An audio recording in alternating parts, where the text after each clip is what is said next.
नमस्कार। आइए आज हम इस वीडियो के माध्यम से एड ग्रेड अभ्यास पुस्तिका विषय विज्ञान देखिए इस प्रकार से हमें यह विज्ञान की एड ग्रेड अभ्यास पुस्तिका इस कक्षा के लिए हमें प्रदान की गई है। आप देख सकते हैं हमें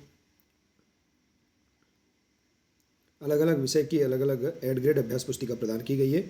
यह न्यू एड ग्रेड अभ्यास पुस्तिका है विषय विज्ञान की, आप देख सकते हैं।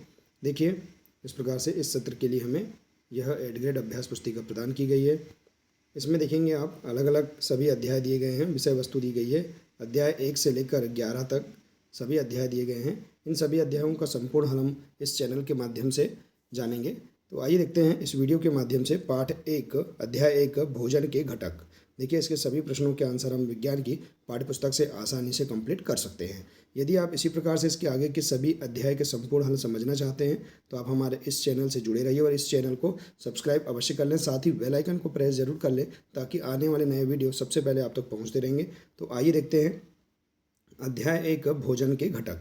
देखिए यहाँ पर पाठ के पूर्व की तैयारी दी गई है, आप इसे पढ़ सकते हैं। जैसे कि यहाँ पर दिया है, अब इन वस्तुओं से उसके शरीर को मुख्य रूप से क्या क्या प्राप्त हो सकता है, अब अनुमान लगाओ और लिखो।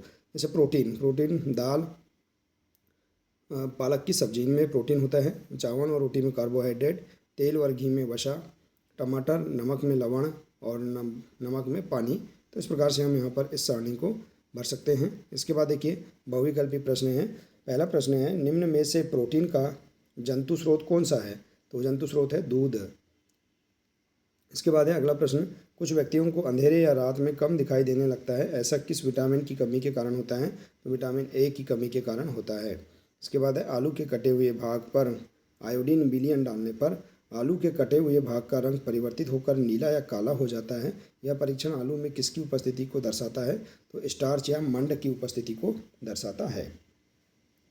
निम्नलिखित में से स्कर्वी रोग का प्रमुख लक्षण है मसूड़ों से खून निकलना। इसका राइट आंसर है ए नंबर का।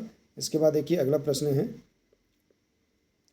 आपने देखा होगा कि कुछ व्यक्तियों की गर्दन की ग्रंथि फूल जाती है जिसके कारण उनके गले में एक मोटी या उभरी हुई आकृति दिखाई देती है। इस प्रकार का रोग जिस पोषक तत्व की कमी के कारण होता है उसका नाम एवं रोग के नाम सही युग्म है।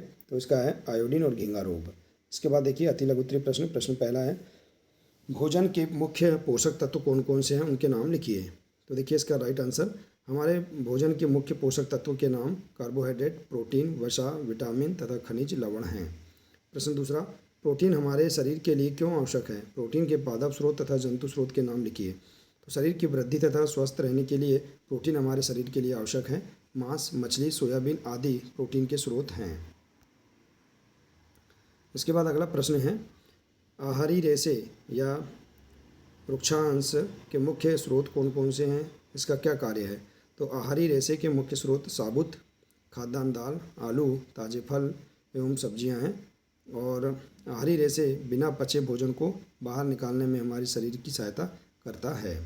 इसके बाद है, किसी कागज़ पर तेल की बूंद गिर जाने पर धब्बा क्यों बन जाता है? इस धब्बे से होकर आने वाले प्रकाश कैसा दिखाई देता है? तो इसका राइट आंसर है, किसी कागज़ पर तेल की बूंद गिर जाने पर वसा की उपस्थिति के कारण धब्बा बन जाता है।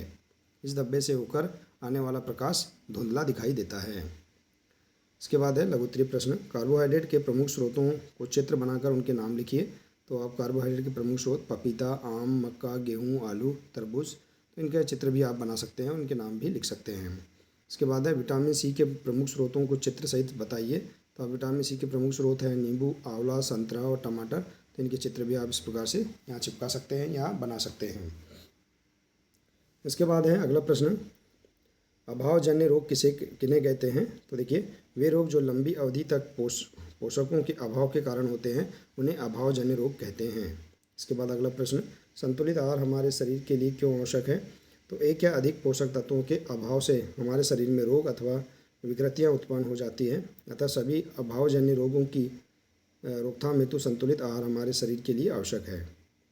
दीर्घोत्तरीय प्रश्न, विटामिन और खनिज लवणों के अभाव के कारण होने वाले रोग कौन कौन से हैं, इनके प्रमुख लक्षण भी बताइए।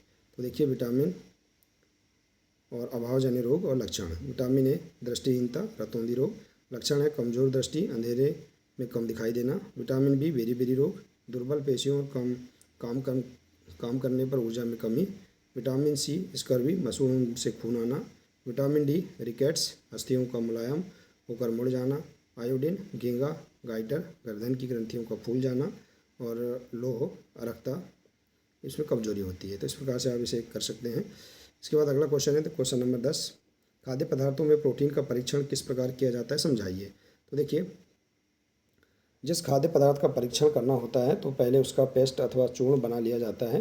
फिर उसकी थोड़ी मात्रा लेकर उसे पीसकर या मसलकर एक साफ परख नली में डाल देते हैं। अब उस परख नली में 10 बूंद जल डालकर उसे अच्छी तरह से हिलाते हैं। अब ड्रॉपर की सहायता से परख नली में 2 बूंद कॉपर सल्फेट का विलयन तथा 10 बूंद कास्टिक सोडा का विलयन डालते हैं। अब परख नली को अच्छी तरह से हिलाकर कुछ मिनटों के बाद हम देखते हैं कि परख नली में डाले गए पदार्थ का बैंगनी हो गया, रंग बैंगनी हो गया, और बैंगनी रंग खाद्य पदार्थों में प्रोटीन की उपस्थिति को दर्शाता है। तो इस प्रकार से आप यहाँ पर सभी 10 प्रश्नों के आंसर लिख सकते हैं। इसके बाद है प्रोजेक्ट कार्य। देखिए, विभिन्न प्रकार के भोज्य पदार्थों की सूची बनाकर उनके पोषक तत्वों को सारणी अनुसार लिखिए। तो भोज्य पदार्थों के नाम और उनके पोषक तत्व, वसा, कार्बोहाइड्रेट, प्रोटीन और खनिज। तो जैसे अनाज, इसमें कार्बोहाइड्रेट होता है। मूंगफली में वसा, गन्ना में कार्बोहाइड्रेट, दाल में प्रोटीन, गेहूं में कार्बोहाइड्रेट, दूध में प्रोटीन, अंडा में वसा, बादाम में खनिज पदार्थ, हरी सब्जी में प्रोटीन, पनीर में खनिज पदार्थ। तो इस प्रकार से आप यहाँ पर इस प्रोजेक्ट कार्य को पूर्ण कर सकते हैं। इसके बाद अगला प्रोजेक्ट कार्य देखिए दूसरा, भोजन में प्रोटीन के कोई 4 पादप स्रोतों एवं कोई 4 जंतु स्रोतों के नाम लिखकर दिए गए स्थानों पर उनके चित्र चिपकाइए या बनाइए। तो देखिए, पादप स्रोत और जंतु स्रोत। तो पादप स्रोत में चना, मटर, सोयाबीन, गेहूँ, और जंतु स्रोत में अंडा, दूध, मछली और मांस। तो इस प्रकार से आप इनके चित्र भी बना सकते हैं। या फिर देखिए, इस प्रकार से आप यहाँ पर पादप स्रोतों के चित्र देख सकते हैं। ये देखिए, पादप स्रोत में चना, मूंग, तुअर दाल, राजमा, सोयाबीन, मटर, ये पादप स्रोत हैं। और इसके बाद देखिए, यहाँ पर जंतु स्रोत में मांस, मछली, पनीर, अंडे और दूध, ये जंतु स्रोत है। तो इस प्रकार से इनके चित्र भी आप यहाँ पर चिपका सकते हैं पाठ्यपुस्तक से। तो देखिए, इस प्रकार से हम इस अध्याय के सभी प्रश्नों के आंसर एवं प्रोजेक्ट कार्यों के आंसर आसानी से विज्ञान की पाठ्यपुस्तक से पूर्ण कर सकते हैं।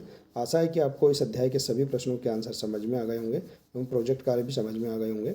यदि जानकारी अच्छी लगी हो तो प्लीज़ इसे अधिक से अधिक शेयर करें, वीडियो को लाइक करें, और इसी प्रकार से इसके आगे के सभी अन्य अध्यायों का संपूर्ण हल समझने के लिए आप हमारे इस चैनल से जुड़े रहिए और इस चैनल को सब्सक्राइब अवश्य कर लें। मिलते हैं इसी प्रकार से इसके अगले नए वीडियो के साथ। नमस्कार।